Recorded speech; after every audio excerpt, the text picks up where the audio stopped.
Well, good morning, everybody. And let me say a couple of notes of appreciation. First of all, to the Prime Minister of Pakistan and to Field Marshal Munir, who were both incredible hosts. And whatever shortcomings in the negotiation, it wasn't because of the Pakistanis, who did an amazing job and really tried to help us and the Iranians bridge the gap and get to a deal. We have been at it now for 21 hours, and we've had a number of substantive discussions with the Iranians. That's the good news. The bad news is that we have not reached an agreement, and I think that's bad news for Iran much more than it's bad news for the United States of America. So we go back to the United States having not come to an agreement.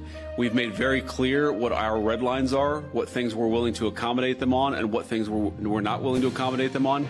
And we've made that as clear as we possibly could, and they have chosen not to accept our terms. Questions? Nick Robertson from CNN. Precisely what have they rejected here? Can you help us understand it a little bit?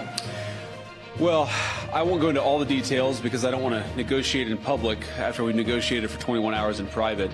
But the simple fact is that we need to see an affirmative commitment that they will not seek a nuclear weapon, and they will not seek the tools that would enable them to quickly achieve a nuclear weapon. That is the core goal of the President of the United States, and that's what we've tried to achieve through these negotiations. Again, their nuclear program, such as it is, the enrichment facilities that they had before, they've been destroyed. But the simple question is, do we see a fundamental commitment of will for the Iranians not to develop a nuclear weapon, not just now, not just 2 years from now, but for the long term? We haven't seen that yet. We hope that we will. Jen. Is there a framework on anything? And also, did the Iranian frozen assets come up, and did you reach any conclusions on those frozen assets? We talked about all those issues, Jen, and we talked about a number of issues beyond that. And so certainly those things came up. But again, we just could not get to a situation where the Iranians were willing to accept our terms. I think that we were quite flexible. We were quite accommodating. The president told us, you need to come here in good faith and make your best effort to get a deal. We did that. And unfortunately, we weren't able to make any headway. Preston.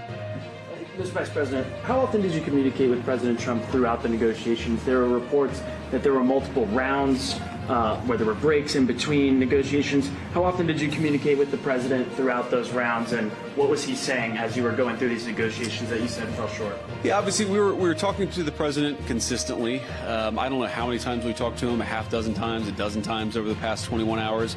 We obviously also talked to Admiral Cooper, to Pete, to Marco, to the entire national security team. We talked to Scott Bessent a number of times. So look, we were constantly in communication with the team because we were negotiating in good faith. And we leave here with a very simple proposal, a method of understanding that is our final and best offer. We'll see if the Iranians accept it. Thank you.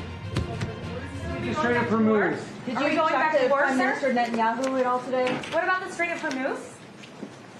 Did they give you any